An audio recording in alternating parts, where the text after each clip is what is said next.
TV. Continuing with Jordan Peterson's 12 Rules for Life, we're on rule number 9. This section of rule number 9 is called Primate Dominance, Hierarchy, Maneuvers, and Wit. Not all talking is thinking, nor does all listening foster transformation. There are other motives for both, some of which produce much less valuable, counterproductive, and even dangerous outcomes. There is the conversation, for example, where one participant is speaking merely to establish or confirm his place in the dominance hierarchy. One person begins by telling a story about some interesting occurrence, recent or past, that involved something good, bad, or surprising enough to make the listening worthwhile. The other person, now concerned with his or her potentially substandard status in a less interesting individual, their substandard status as a less interesting individual, immediately thinks of something better, worse, or more surprising to relate. You know, like when you're talking to somebody and they always, you can tell they're not listening, they're just getting ready to say something else. I'm going to grab this drink.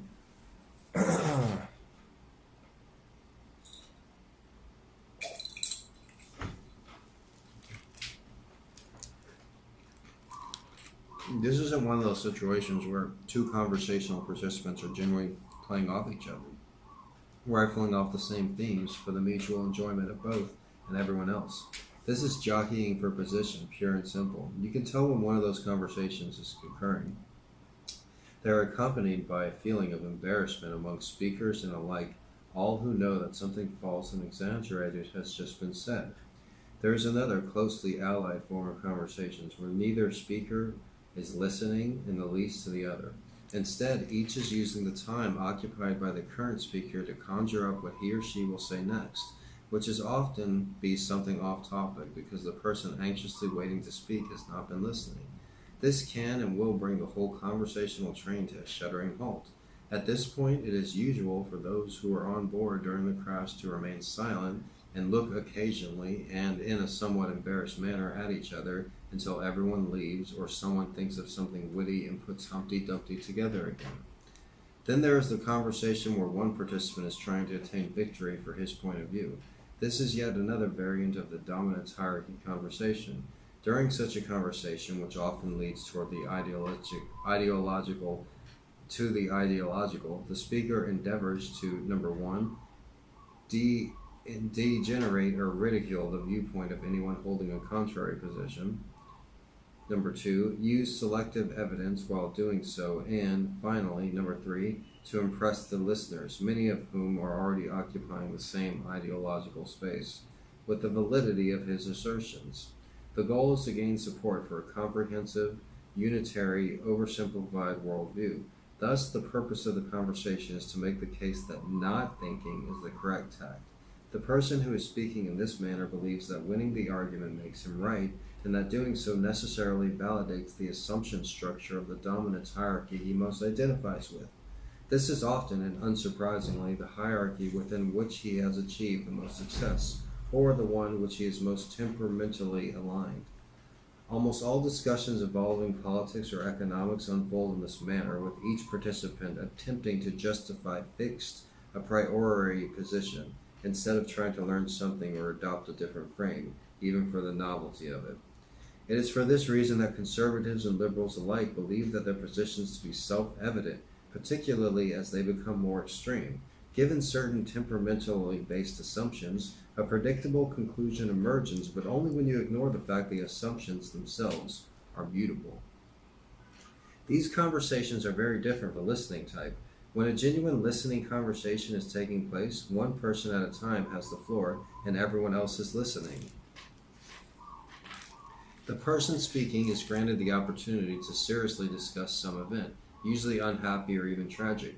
Everyone else responds sympathetically. These conversations are important because the speaker is organizing the troublesome event in his or her mind while recounting the story. The fact is important enough to bear repeating. The people organize their brains with conversation. If they don't have anyone to tell their story to, they lose their minds. Like hoarders, they cannot unclutter themselves. The input of the community is required for the integrity of the individual psyche. To put it another way, it takes a village to organize a mind. Much of what we consider healthy mental function is the result of our ability to use the reactions of others to keep our complex selves functional. We outsource the problem of our sanity. This is why it is the fundamental responsibility of parents to render their children socially acceptable. If a person's behavior is such that other people can tolerate him, then all he has to do is place himself in a social context. Then people will indicate by being interested in or bored by what he says, or laughing or not at his jokes, or teasing or ridiculing, or even by lifting an eyebrow, whether his actions and statements are what they should be. Everyone is always broadcasting to everyone else their desire to encounter the ideal. We punish and reward each other precisely to the degree, with each of us behaving to keep up with the desire, except, of course, when we are looking for trouble. The sympathetic responses offered during a genuine conversation indicate that the teller is valued and that the story being told is important, serious, deserving of consideration, and understandable. Men and women often misunderstood each other when these conversations are focused on a specific problem. Men are often accused of wanting to fix things too early on in a discussion. This frustrates men who like to solve problems and to do so efficiently, and who are in fact called upon frequently by women for precisely that purpose. It might be easier for my male readers to understand why this does not work, however, if they could realize and then remember that before a problem can be solved, it must be formulated precisely. Women are often intent on formulating a problem when they are discussing something, and they need to be listened to, even questioned, to help ensure clarity in the formulation. Then, whatever problem is left, if any, can be helpfully solved.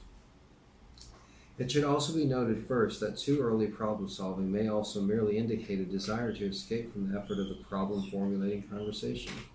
Another conversational variant is the lecture. A lecture is what, surprisingly, a conversation.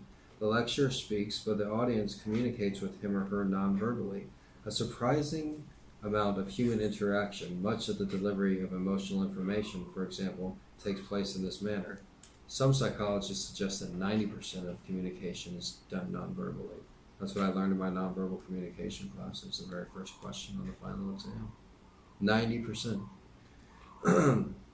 As we noted in our discussion of Freud, a good lecturer is not only delivering facts, which is perhaps the least important part of the lecture, but also telling stories about those facts, pitching them precisely to the level of the audience's comprehension, gouging that by the interest they are showing. The story he or she is telling conveys the members of the audience not only what the facts are, but why they are relevant, why it is important to know certain things about where they are currently ignorant. To demonstrate the importance of some set of facts is to tell those audience members how such knowledge could change their behavior or influence the way they interpret the world, so that they will now be able to avoid some obstacle and progress more rapidly to some better goals. A good lecturer is thus talking with and not at or even to his or her listeners. To manage this, the lecturer needs to be closely attending to the audience's every move, gesture, and sound. Perversely, this cannot be done by watching the audience as such. A good lecturer speaks directly to and watches the response of a single identifiable person, instead of doing something cliched such as presenting a talk to an audience. Everything about the phrase is wrong. You don't present, you talk. There is no such thing as a talk unless it's canned, and it shouldn't be. There is also no audience. There are individuals who need to be included in the conversation.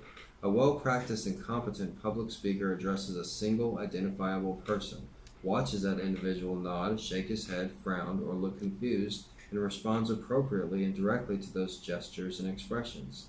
Then, after a few phrases, rounding out some idea, he switches to another audience member and does the same thing. In this manner, he infers and reacts to the attitude of the entire group, insofar as such a thing exists. There are still other conversations that work primarily as demonstrations of wit. These also have a dominance element, but the goal is to be the most entertaining speaker, which is an accomplishment that everyone participating will also enjoy. The purpose of these conversations, as a witty friend of mine once observed, was to say anything that was either true or funny. As truth and humor are often close allies, that combination worked fine. I think this might be the intelligent blue-collar workers' conversation. I participated in many fine bouts of sarcasm, satire, insult, and generally over-the-top comedic exchange around among people I grew up with in northern Alberta and, later, among some Navy SEALs I met in California, who were friends of an author I knew who writes somewhat horrifying popular fiction. They were all perfectly happy to say anything, no matter how appalling, as long as it was funny. I attended this writer's 40th birthday celebration not too long ago in LA. He had invited one of our foremost SEALs. A few months beforehand, however, his wife had been diagnosed with a serious medical condition, necessitating brain surgery. He called up a SEAL friend, informed him of the circumstances, and indicated that the event might have to be canceled. "You think you guys have a problem?" responded his friend. "I just bought non-refundable airline tickets to your party." It's not clear what percentage of the world's population would find the response amusing. I retold the story recently to a group of newer acquaintances, and they were more shocked and appalled than amused. I tried to defend the joke as an indication of the SEAL's respect for the couple's ability to withstand and transcend tragedy, but I wasn't particularly successful.